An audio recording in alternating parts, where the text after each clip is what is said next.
ఒక చిన్న ఘటన నడిచింది. ఏందనంటే CIA, central intelligence agency etcetera deep state involvement ఇవన్నీ. ఒక దగ్గర ఏమైందనంటే CIA orchestrated Sheikh Hasina's ouster అని చెప్పి మాట్లాడిండ్రు. అంటే కమల్ అని చెప్పి ఒక మినిస్టర్ ఉండే షేక్ హసీనాల, ఆయన ఒక బుక్ రాసిండు.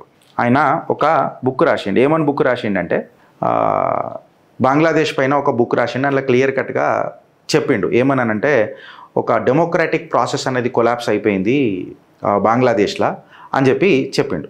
ఎస్, మనీ కంట్రోల్ వచ్చిన ఒక కథనం ఫ్రెండ్స్. మనీ కంట్రోల్లో ఏమని వచ్చిందనంటే బంగ్లాదేశ్లో ఏదైతే ఘటన జరిగిందో అది ఒక కంప్లీట్ మిలిటరీ కూపన్ అని, కంప్లీట్గా అన్డెమోక్రటిక్ ప్రాసెస్ అని చెప్పి, ఒక డొమెస్టిక్ బ్యాక్లాష్ జరిగిందని చెప్పి, కంప్లీట్గా ఇస్లామిక్ రాడికలైజేషన్ ఏదైతే ఉంటుందో కమ్యూనల్ అన్రెస్ట్ క్రియేట్ చేసిందని చెప్పి చెప్పిండ్రు. ఇవన్నీ మనం చూసినాం. అయితే ఇలా భారత్ దీనివల్ల మనం ఏం తెలుసుకోవాలి అని చెప్పి మాట్లాడితే షేక్ హసీనా మినిస్టర్ ఒక ఆయన ఏమంటాడంటే, ఆయన పేరు అసద్ ఉజ్ జమాన్ ఖాన్ కమల్ అంట. ఈయనది పేరు చాలా క్రిటికల్గా ఉంది ప్రొనౌన్స్ చేయడానికి ఇప్పుడున్న క్రిటికల్ కండిషన్లో. ఖాన్ కమల్ షేక్ హసీనా మినిస్టర్ ఏమంటాడంటే బంగ్లాదేశ్లో ఏదైతే రెజిమ్ చేంజ్ అయింది కదా అది కంప్లీట్గా అమెరికా ప్రేరేపితం, అమెరికాతోనే జరిగింది, సిఐఏల డైరెక్ట్ ఇన్వాల్వ్మెంట్ అయింది అని చెప్పి కమల్ ఖాన్ చెప్తాడు. ఇంకా ఆయన ఎవరో ఇంకో మినిస్టర్తో వచ్చాడు. ఇది ఎప్పుడు వచ్చింది? November 3 మనీ కంట్రోల్లో వచ్చింది. అదే మనీ కంట్రోల్లో November 3కి తులసి గబార్డ్ చెప్పకనే చెప్పి ఇండైరెక్ట్గా ఒప్పుకున్నది. ఏమని? తులసి గబార్డ్ ఆమె ఏమన్నదనంటే president Donald Trump America regime change ఏదైతే ప్రాసెస్ ఉంటుండో చూడు వెనకటికి, దాన్ని అంతం పట్టించిండు అని అన్నాడు. ఇప్పుడు బంగ్లాదేశ్లో వెనకటికి రెజిమ్ చేంజ్ చేసినాము అని అంటే ట్రంప్ ఏమని అన్నాడు? మాకు సంబంధం లేదు, అది ఏమైందో మాకు తెలియదు అని అన్నాడు. ఇప్పుడు కమల్ ఖాన్ ఏమని మాట్లాడిండు ఒక బుక్లా, ఖచ్చితంగా ఇది సిఐఏ చేసిన ప్లాట్ అని చెప్పిండు. ఇది నేను మాట్లాడతలేను, మళ్ళీ మనీ కంట్రోల్ వచ్చిన కథనాలే చెప్తున్నా, డాట్స్ కనెక్ట్ చేసుకుంటూ వచ్చిన చిత్రగుప్త అంతే. దీని తర్వాత ఇప్పుడు ఏమైంది? తులసి గబార్డ్ అన్న మాటలేంది? ట్రంప్ నేను అప్రిషియేట్ చేస్తున్నా, వెనకటికి అమెరికా ప్రాసెస్లలో రెజిమ్ చేంజ్లు ఉంటుండే, వీక్ గవర్నమెంట్లు పెట్టి పవర్ఫుల్ అమెరికాను తయారు చేసే ప్రయత్నం మేము చేస్తుండే అని చెప్పి సాక్షాత్తు తులసి గబార్డ్ చెప్పింది. అంటే ఇప్పుడు ఇండైరెక్ట్గా మళ్ళీ బంగ్లాదేశ్లో రెజిమ్ చేంజ్ ఆపరేషన్కి సిఐఏ రెస్పాన్సిబులా కాదా అని అనేది ఒక పెద్ద క్వశ్చన్. అయితే భారత్ ఇప్పుడు మనం ఏం చూడాలా అంటే రిస్క్లు ఏమున్నాయి, సినారియోలు ఏమున్నాయి, ఏమి మనము దగ్గరికి ఏం చూడాలా అని అనేదే భారతీయుల్లాగా మన ప్రథమ లక్ష్యం. రిస్క్లు ఏమేమి ఉన్నాయి అని చెప్పి మాట్లాడితే ఒక చిన్న చిట్టా చేసినాం మేము. రిస్క్లు ఏమేమి ఉన్నాయి అని చెప్పి మాట్లాడితే ఢాకా అని కంప్లీట్గా మిలిటరీ కూప్ తీసుకోవచ్చు, పాకిస్తాన్లో ముషరఫ్ గాడు ఆడిట్ తీసుకున్నట్టు. అప్పుడు ఏమవుతుంది అంటే ఢాకాలో కంప్లీట్గా డెమోక్రటిక్ ప్రాసెస్ మొత్తం అంతమైపోతుంది. డొమెస్టిక్ బ్యాక్లాష్ కావచ్చు. డొమెస్టిక్ బ్యాక్లాష్ కాగానే ఏమవుతుంది అంటే ఇస్లామిక్ రాడికలైజేషన్ ఏదైతే ఉంది కదా అది కంప్లీట్గా బంగ్లాదేశ్ని టేక్ ఓవర్ చేస్తుంది. అంటే కంప్లీట్గా పాకిస్తాన్ కంటే డేంజర్గా అవుతుంది. ఎందుకంటే పాకిస్తాన్తో నుంచి ప్రేరేపితమై నేర్చుకొని ఇది ఇప్పుడు ఫామ్ చేస్తుంది కదా కమ్యూనల్ అన్రెస్ట్. సో పాకిస్తాన్ కంటే డేంజర్ అవుతుంది. ఇప్పుడు ఏమవుతుంది అంటే అతి జాగ్రత్తగా బే ఆఫ్ బెంగాల్లో ఏం జరుగుతుంది అని అనేది గట్టి నజర్ పెట్టాలి. ఎందుకు అని అంటే సెంట్ మార్టిన్ ఐలాండ్ కోసమే రెజిమ్ చేంజ్ జరిగింది అని చెప్పి మనం ఎన్నోసార్లు మాట్లాడుకున్నాం. ఇప్పుడు ఏమైంది? సెంట్ మార్టిన్ ఐలాండ్ కోసము ఎవడు చేసిండు? సిఐఏ చేసిండు. ఎవడు మాట్లాడుతున్నాడు? కమల్ ఖాన్ తన బుక్లో కూడా చెప్పిండు. తులసి గబార్డ్ ఇండైరెక్ట్గా ఒప్పుకున్నది. రెజిమ్ చేంజ్ అయింది. రెజిమ్ చేంజ్ ఎవరి టైంలో అయింది? బైడెన్ టైంలో అయింది. ముసల్ ఒబామా, ఒబామా, ఫీమేల్ ఒబామా ఓడిపోయింది. ఇట్లా నడుస్తాయి అన్నమాట. అయితే లేటెస్ట్ న్యూస్ ఏందనంటే ఇది నా దగ్గర కాంక్రీట్ ఎవిడెన్సెస్ లేవు, నేను పెద్ద డిఫెన్స్ ఎక్స్పర్ట్ని కాదు. కాకపోతే నిన్న పలు సోషల్ మీడియాలలో చదువుతుంటే నాకు అర్థమైంది, డిఫెన్స్ పోర్టల్స్ వెబ్సైట్స్ చదువుతుంటే నాకు అర్థమైంది ఏంటంటే ఒక మిలిటరీ నావల్ షిప్ పాకిస్తాన్ నుంచి బంగ్లాదేశ్ వాటర్లకు వస్తుందంట. కానీ నా కొడుకులకు అర్థమవుతలేదు ఏందనంటే అది పాకిస్తాన్కి మొదలెట్టి రావాలనంటే నా భారత్ని ప్రదక్షిణ చేసే రావాలా. గద్దలు చూస్తున్నాయి, కింద తిమింగలాలు చూస్తున్నాయి, ఆర్కాస్ అవి వేటాడుతాం మిమ్మల్ని, అది వాళ్ళకి అర్థమవుతలేదు. సో బంగ్లాదేశీ బే ఆఫ్ బెంగాల్లో చాలా కీలకమైన పరిణామాలు ఉంటాయి. ఇందులో యుఎస్ ఉండొచ్చు, చైనా ఉండొచ్చు, లేకపోతే పాకిస్తాన్, అమెరికా అండ్ బంగ్లాదేశ్ కలిపి మన దగ్గర ఆట ఆడొచ్చు.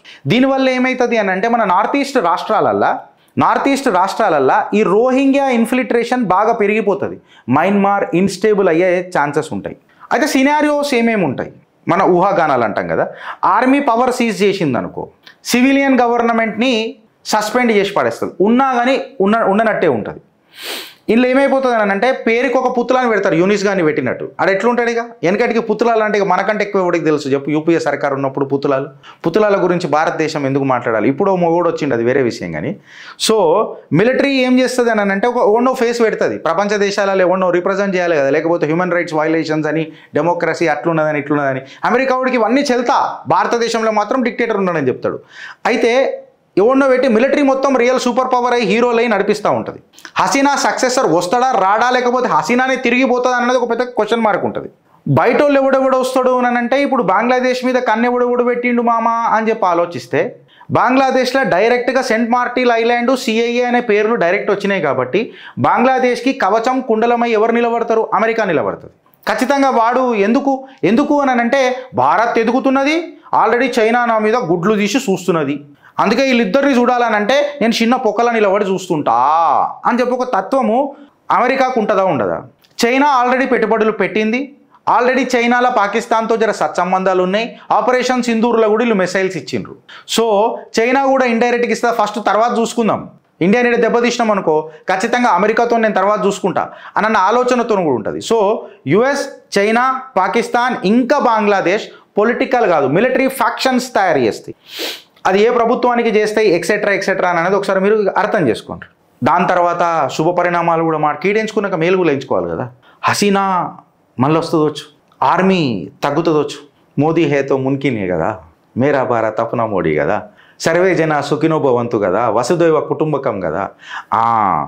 అయితే గిరీష్ ఇండికేటర్స్ ఏమున్నాయనంటే, ఒకటి ఇది చిన్న న్యూసే, రూమరే ఇప్పటికీ, ఒక నావల్ వెజల్ పాకిస్తాన్ నుంచి బంగ్లాదేశ్కి వచ్చింది అని ఉన్నది అని అంటే ఆల్రెడీ మీకు నాకే తుచ్చ ప్రాణిలం మేము, మాకే ఇంత ఇన్ఫర్మేషన్ ఉంటే దేశాన్ని నడుపుతున్న నరేంద్రుడి దగ్గర ఎంత ఇన్ఫర్మేషన్ ఉంటుంది, రక్షక బలగాల దగ్గర ఎంత ఇన్ఫర్మేషన్ ఉంటుందని ఒకసారి చూడండి. అందుకే నోటం రాని అయ్యనా అంటారు తొడగొట్టి పిలుస్తున్నది భారత్. ఎంటర్ అయ్యే ధైర్యం చేస్తారా? అయితే నాకు కూడా ఏం తెలిసిందని అంటే ఒక కీలకమైన ఇన్ఫర్మేషన్ ఇంట్లోనే వచ్చింది, వెబ్సైట్స్లోనే వచ్చింది, కాకపోతే అథెంటిక్ కాదు. అందుకే నేను ఇది ఇప్పటికైతే డైసీ ఉన్నది, లిక్విడ్ స్టేట్లో ఉన్నది అని చెప్తున్నా. ఒకటి ఏంటంటే పాకిస్తాన్ నుంచి కీలక మిలిటరీ ఆఫీషియల్స్ బంగ్లాదేశ్లో కూర్చొని యూనిస్ అది వకార్ ఉస్మాన్ గారు ఉన్నాడు కదా, ఆ వకార్ ఉస్మాన్ గారిని పెట్టింది కూడా పాపం ఈమెనే, ఎవరు షేక్ హసీనా. వీడు బగావత్ చేసిండు షేక్ హసీనాకు, ఆమెకు ఇంటెలిజెన్స్ రిపోర్ట్ కూడా రానియలేడు. వీళ్ళు ముగ్గురు కూర్చొని భారత్ మీద ఏదైనా గెలుకుదామని చెప్పి డిసైడ్ అయ్యారట. ఇది అమెరికాకు తెలుస్తుంది కదా, ఎందుకంటే పెట్టింది అమెరికా కాదు. ఇప్పుడు ఆడ బంగ్లాదేశ్లో ఆడ పిత్తినా కానీ ఇట్లా వచ్చింది కదా వాసన అని అమెరికా చెప్తుంది, ఎందుకంటే వాళ్ళే ఫుడ్ ప్యాకెట్లు పంపుతున్నారు కదా వీళ్ళకు. సో వీళ్ళకి పంపుతున్నారు కదా, సో ఆడికి తెలుస్తుంది. అయితే తులసి గబార్డ్ నుంచో లేకపోతే అమెరికన్ పెంటగన్ నుంచో ఫోన్ వచ్చిందట. ఇది అట్లా రాసిండ్రు సోషల్ మీడియాలో అట్లా. ఇది నిజమో కాదో అనేది ఇక కాలం నిర్ణయిస్తుంది. బిడ్డ మీరు గెలకరాని టైంలో భారత్ని గెలుక్కుంటుర్రు, మీకు ఒకటి అర్థమైతే లేదు. ఎడ్డినా కొడుకులారా, మీకు ఏదో ఇష్యూ అవుతున్నది ఆడ, జస్ట్ మీరు రిటాలియేట్ చేస్తారేమో అని అనుకునే లోపల పుచ్చలు వలగొట్టిడు భారతోడు ఆపరేషన్ సింధూర్లా. ఇప్పుడు తెలిసి నీ నేవల్ షిప్ నాడికి పంపించి నేను గెలుకుతాను ఏం చేస్తావు అని అంటే, వెనకటికి 1971లో దేశాన్ని ఇడగొట్టి మీకు కొత్త దేశాన్ని ఇచ్చింది భారత్. ఈసారి కలుపుకుంటుంది రే, అమెరికా వాడు చెప్పలే, నేను చెప్తున్నది. ఈసారి అయితే కలుపుకుంటాం మీకు, ఇట్లా సీదా కలుపుకున్నాడే. బేటా కాదు, ఇక మళ్ళీ నాకు ఇంకా గలీజ్ మాటలు వస్తాయి, నజాయిజ్ ఔలాద్ అని అంటారు కదా, అట్లాంటి మాటలు అనమాట. ఇది భారతీయాల. So Bangladesh army, Pakistani high command, Pakistani army high command, Bangladesh high command, ఇవన్నీ ఖచ్చితంగా భారత్ చూస్తున్నది. సెంట్ మార్టిన్ ఐలాండ్ మీద కూడా ఒక కన్నేష్ పెట్టింది.